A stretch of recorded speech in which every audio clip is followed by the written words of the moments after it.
Hello hello hello good morning, কেমন আছো তোমরা সবাই? আজকে তো আমাদের দীঘার সেকেন্ড ডে। আর এই যে আমি উঠে এখন ব্রাশ করছি, বাট ভেরি কনফিউজড বিকজ আমরা আগের দিন রাত্রে ব্রাশ করেছি। আর হোটেল থেকে যে ব্রাশগুলো দিয়েছিল সবই সিমিলার, একই কালার একই রকম। তো আমি কিন্তু বুঝতে পারছি না এটা আমি কার ব্রাশ দিয়ে ব্রাশ করছি।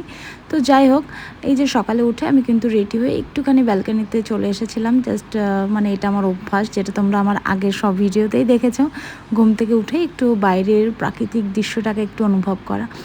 আর এরপরে আমি স্নান টান করে রেডি হয়ে নেব মোহনার জন্য, কারণ আজকে আমরা যাব প্রথমেই মোহনাতে। তো সানরাইজটা তো আর দেখা হলো না, আর আমার বাচ্চাদের তো একদমই আর এনার্জি নেই যাওয়ার। তো আমরা চারজনাই আজকে যাব, মানে আমি, আমার হাজব্যান্ড আর প্রীতম আর পিপাসা। তো আর একটা জিনিস কি হয়েছে, আমি কিন্তু এর মাঝে অনেক ছোট ছোট ক্লিপ নিয়েছিলাম রেডি হওয়ার, বাট সবচেয়ে বড় কথা হচ্ছে সেই বাটনটাই প্রেস করিনি, জাস্ট ক্লিপই নিয়ে রেখেছি। আর এখানে কিন্তু দেখতেই পাচ্ছ আমরা চারজনে আজকে পরে নিয়েছিলাম ব্ল্যাক।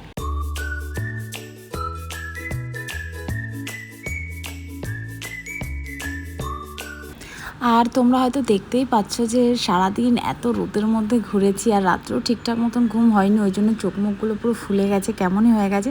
তো আমরা প্রথমেই এসে কিন্তু খেয়ে নিয়েছিলাম ডাবের জল, সবাই মিলে একটু শরীরটাকে হাইড্রেট করার জন্য।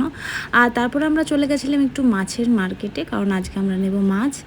আর আমার পছন্দের মাছ কিন্তু চিংড়ি আর পাবদা। তো যাই হোক, প্রথমে এখানে নিয়ে নিয়েছিলাম চিংড়ি মাছ। আর সবাই বলছিল যে ইলিশটা খাবে, কারণ দীঘায় এসছে আর ইলিশ খাবে না, এটা তো হয় না। তো সেই জন্যে ইলিশ মাছটাই নেওয়া হয়েছিল ওখান থেকে। আর তারপরে আমরা ওখানে কিন্তু মাছটা কাটিয়ে নিয়েছিলাম, আর কাটানোর জন্যে মাছটা নিয়েছিল 20 টাকা, মানে চিংড়ি মাছটা 20 টাকা নিয়েছিল, আর ইলিশ মাছটা কাটানোর জন্য নিয়েছিল 10 টাকা। তারপরে এই দোকানটাই কিন্তু আমরা রান্না করার জন্য দিয়ে দিয়েছিলাম। আর এটা আমরা চলে যাওয়ার সময় নিয়ে যাব, এটা আমাদের দুপুরের লাঞ্চ হবে। দেন এই যে আমরা চলে এসেছি মোহনায়, দেখতেই পাচ্ছ এদিকে নদীর জলটা, আর সমুদ্রের জল কিন্তু একদমই নেই, অনেক নিচে, অনেক ডাউন ছিল। সো যাই হোক, অনেকটা এনজয় করলাম এখানে, ফটো তুললাম আর ভিডিও কিছু করলাম, যেটা আমার শর্টস ভিডিওতে আই থিঙ্ক দেখতেই পেয়েছো। তো তারপরে আমরা ভেবেছিলাম এখান থেকে একদম ব্রেকফাস্ট করেই যাব, আর বাচ্চাদের জন্য এখান থেকে ব্রেকফাস্টটা নিয়ে যাব। সো আমরা এখানে নিয়ে নিয়েছিলাম প্রথমে একটু চা, আর নিয়ে নিয়েছিলাম ডিম টোস্ট। তো ঠিক ছিল, রিজনেবল প্রাইস ছিল, আর খাওয়াটাও হয়ে গেছিলো। সো তারপরে কিন্তু আমরা এখান থেকে চলে গেছিলাম আবার আমাদের রুমে। আর বাচ্চারা যেহেতু বাড়িতেই ছিল, সো ওদের কাছে ফোন ছিল, আমি কন্টিনিউ কল করছি, দেখছি যে ফোনটা মানে সুইচ অফ বলছে। যাই হোক, এসে দেখছি একজনা ঘুমাচ্ছিল আর একজনা উঠে গেছিলো। তারপরে ওদেরকে ব্রেকফাস্ট করিয়ে আমরা এখানে স্নান টান করে আবার রেডি হয়ে গেছিলাম কিন্তু উদয়পুর সি বিচে যাওয়ার জন্য। তো এই যে এইটা ছিল আমার উদয়পুর সি বিচে যাওয়ার আউটফিট। আর নিউ দীঘা থেকে উদয়পুর সি বিচটা কিন্তু 10 থেকে 12 মিনিট লাগে ডিস্টেন্স, আমাদের তো তাই নিয়েছিল। আর 100 টাকা নিয়েছিল যাওয়ার জন্য টোটো ভাড়া।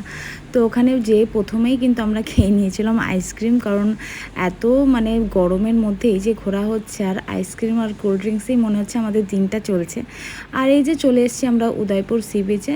আর আমার আমার বাচ্চাদের স্পেশালি এটাই ঠিক লেগেছে, কারণ নিউ দীঘাতে, ওল্ড দীঘাতে এত পাথর, আমরা তো হাত পা কেটে বসেছিলাম এখানে।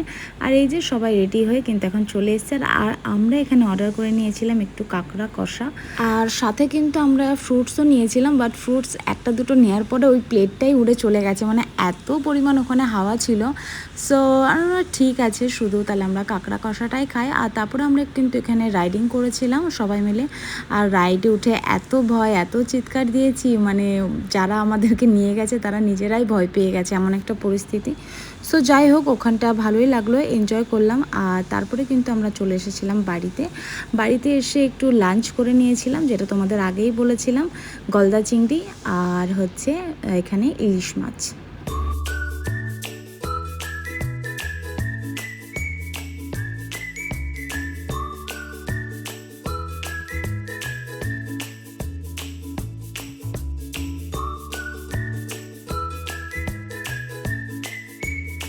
সো যাই হোক, আমরা ভেবেছিলাম খাওয়া দাওয়া করে একটুখানি ঘুম দেবো, মানে একটু রেস্ট নেব। তা রেস্ট দিতে আর মন চাইছিল না, ভেবেছি এসেছি যতক্ষণ 2 দিন ফুল মাস্তি করি, দেন বাড়িতে যেয়ে রেস্ট নেব। তো আমরা ডিরেক্ট চলে এসেছিলাম পুলে, অ্যান্ড পুলে আমরা একটুখানি টাইম স্পেন্ড করছিলাম। আর এখানে কিন্তু আমরা একদম বিকাল পর্যন্ত ছিলাম।